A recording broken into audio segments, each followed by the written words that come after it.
definitely going to see a lot of acrobatics required to even begin to have an impact in this game. But Onic, they like it the hard way. For Vietnam, they have banned away the Franco as well, so we won't be seeing that aggressive posting that we've come to expect. But now for Onic Esports, it does seem like they want to try and mitigate any kind of counter to the Ling or any kind of dive towards that back line. Right now, because the Valentina is there, do you think that Onic Esports, they really should be careful about their next pick? But before that, let's look at the comparisons between the King as well as Boots. We're looking at the average damage taken. The King has been absorbing a lot, 7,000 in average, and Boots 5,000 in average. But the thing is, the kill participation as well as the KDA, Boots has been doing well. He's been appearing in a lot more fights, and he doesn't die as often. He's a killer in the jungle, right? He's the killer. Oh, not in the jungle. In the XP lane, he really likes these aggressive heroes. We've seen the Lapu, we've seen the Grox. In ID, we really see a lot of like Paquitos, even Dairoth for Boots. So far, though, haven't seen much of that. I do think the Fredrin's going to be the one on Boots' hands here. But with the Masha ban and the Cho ban to finalize the banning phase from both of these teams, now we're going to say for Onic Esports, they're still missing a roamer and a gold laner. A roamer and a gold laner. I think crowd control for sure will help a lot. They already have Fredrin, but with Aluminum Blast always around the corner, having any kind of disruption would be very, very valuable unless they think that a gold lane needs to be picked up first. But considering that Vietnam already picked their own gold lane, it doesn't seem required. What? Oh, whoa, what? No. I like this, all right? I like the Angela pick because you could mitigate or you could be aggressive in the mid lane. And why I like this is because I don't think they should actually draft any kind of disruption because look at MDH. They have a Valentina, right? If you pick a roamer that has game-changing crowd control kind of ability, then you're giving it away to MDH. So it is a double-edged sword. It's like, you want this, but you're kind of giving it to the enemy as well. Giving over Angela, you're just giving like an extra shield to one of the members, which is still kind of good, but at least you do not stop the link. True. But now there's a Benedetta as well as a Lapu, and now that shielding becomes a question, Lafel. If Lapu comes in, disrupts and nukes your backline with the help of a stolen hard guard, that could be a very tough situation to try and deal with for Onic Esports. Big question now is what will CW use? Wanwan's banned out. Usually he goes for the Beatrix or the Claude. We've seen some Brodies, but honestly, knowing CW, knowing how deep his hero pool is, if you're up against this kind of composition, just go for something crazy, right? You already have some physical damage, and do I call it here? Yeah, there you go. That's what I'm getting at, man. Just go for it, right? You want to actually let these guys dive onto you because, hey, you are going to be able to dodge a lot with this Mon Force. And CW, again, unique hero pool, very deep hero pool. Utilize that. I am not biased, but I'm hyped with this draft because Harif has been like again, he's been missing, right? And Angela has 2 targets. You can go to the Ling, you can go to the Harif, so they have multiple win conditions. So the Angela is not really restricted into one style of play. With that being said, MDH, they got their work cut out for them because they have 2 very mobile heroes that they got to try to catch. And again, it's not going to be easy because there's so much mobility, and the moment you feel like you're going to get a kill, all of a sudden, there's a shield. Exactly, with the slow, with the healing, with the immobilize as well. And not to mention, right, the combination of a Ling and a Harith. If you're a backline member, if you're a squishy hero right here, what do you build? Ladies and gentlemen, it's time to dive into the land of Dawn to see if Onic Esports can claim the upper brackets or if MDH will stop them in their tracks right now. CW with the Flicker, no Purify, Kyrie, not with the Demon Slayer that we've seen. Ling's utilize. He's on that killing spree, and he enjoys that a bit more. Yeah, dude, I'm calling it right now, MDH. If they can go aggressive, and I'm not just talking about simple aggression, right? Wait for the turtle and then try to get kills. Don't even focus on the turtle that much. Try to get kills, try to slow down what Onic is trying to do, and then you're going to be at a very, very good spot because they reached their power spikes way earlier because they have 2 fighters-ish, because technically Benedetta is kind of playing like a fighter where you want to dive to the enemy and try to dish out as much damage as you can. So if you can really use your draft very, very well, putting pressure early, then they could do something against Onyx lineup where they kind of want to scale up just a little bit, like 1 or 2 items. Right, the fighter advantage that scales a lot faster, being able to tank more damage, a lot more base damage in the abilities as well. That's definitely something that they can use. But in the top side, CW. Oh, super low. Kyrie gets the first blood. CW lives with one. Look at that grandma! Like legit, he should have gotten the kill, but RNG, man, sometimes it's not on your side. The range Wasn't hesitation. He flickered in because it looks like one hit was enough, but CW survived with such a small sliver of HP. It's unreal. Effectively won. That is so unfortunate. And now tides are swinging towards Onic Esports. 460 gold advantage. Not massive, but it all will add up. Oh man, that was definitely frustrating, right? If it was me, I would have been tilted, man. Going for the flicker under the turret, CW utilized the damage reduction from the first turret, and it was really good, right? You saw a bit of hesitation, I agree. I think Hehe would have been able to get that kill if he flickered a bit earlier.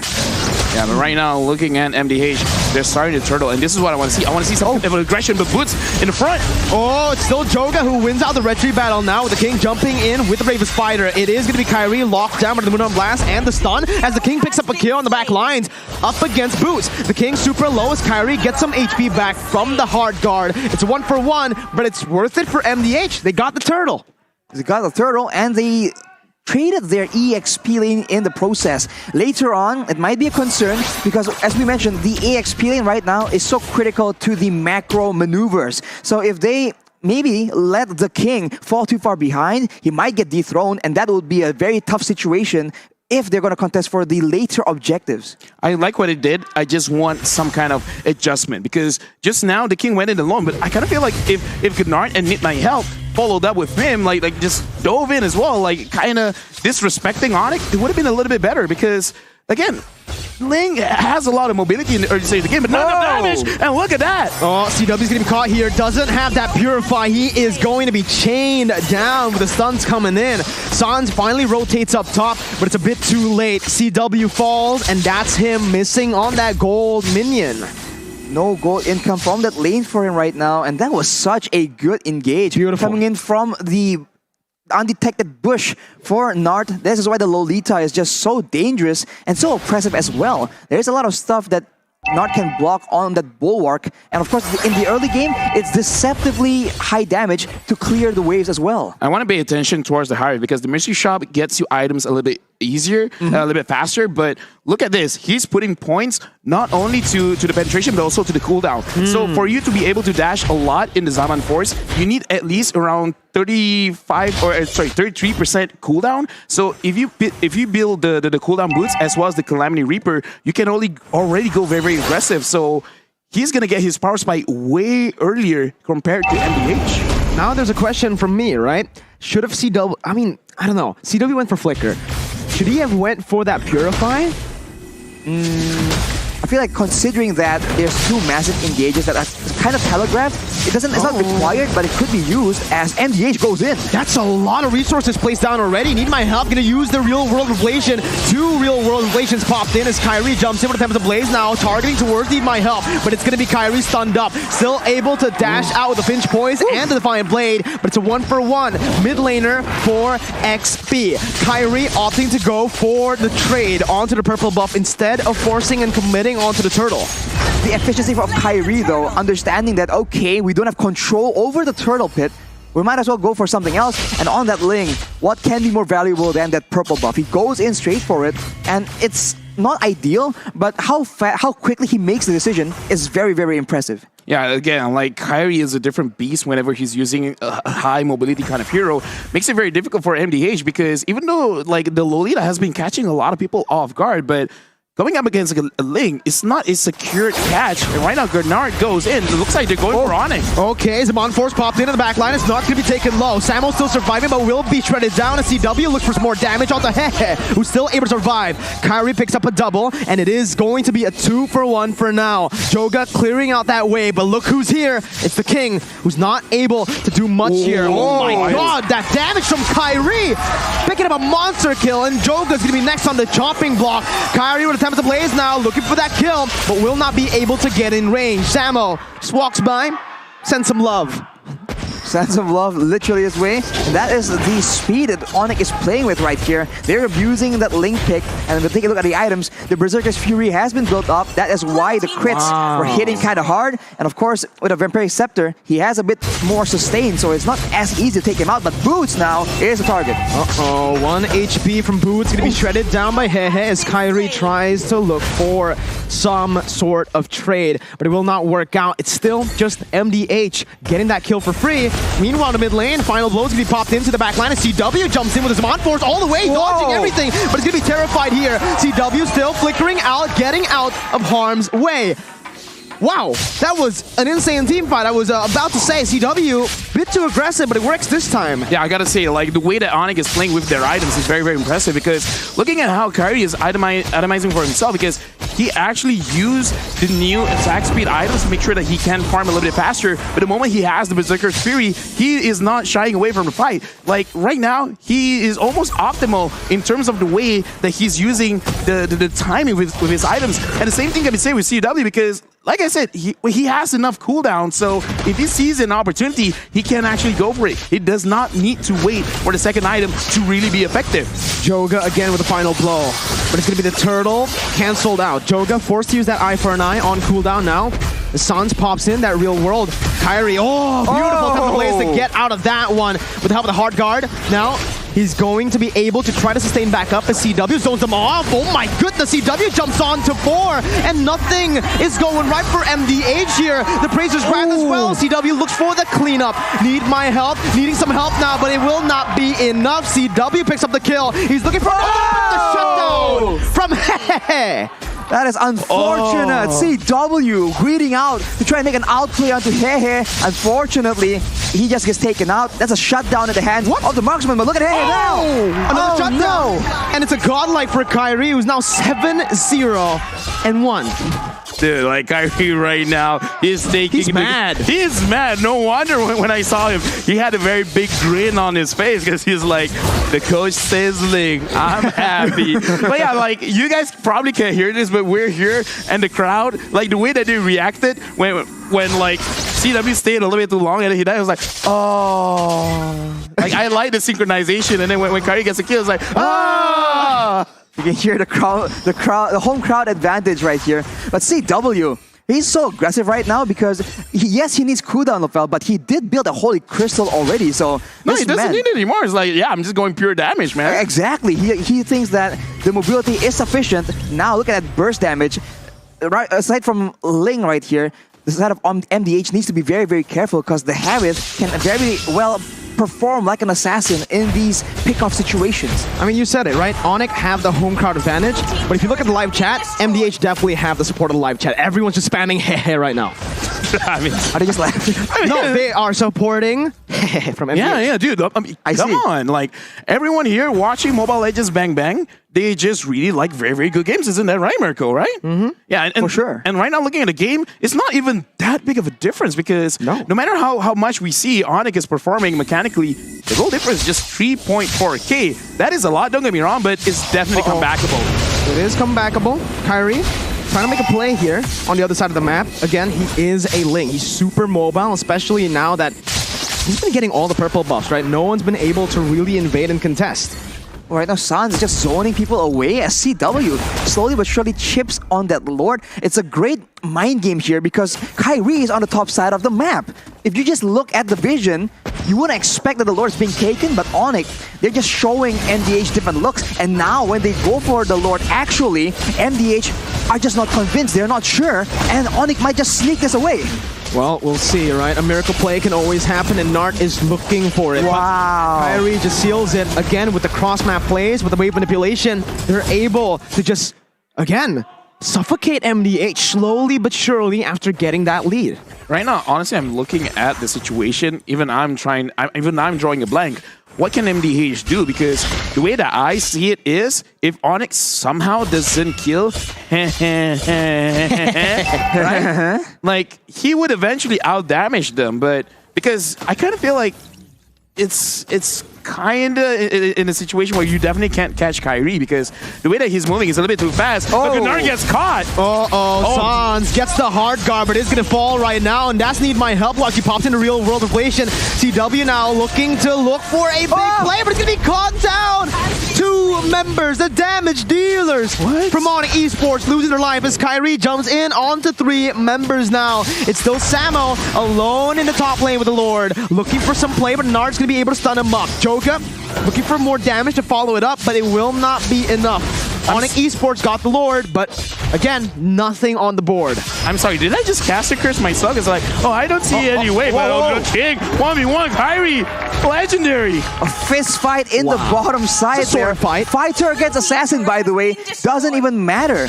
But we did see that early on. CW, he goes in aggressively onto multiple people, but Kyrie isn't even done yet. Oh, the Temple of Blades was popped in, and Kyrie uses the same. Hey, bit of a trade.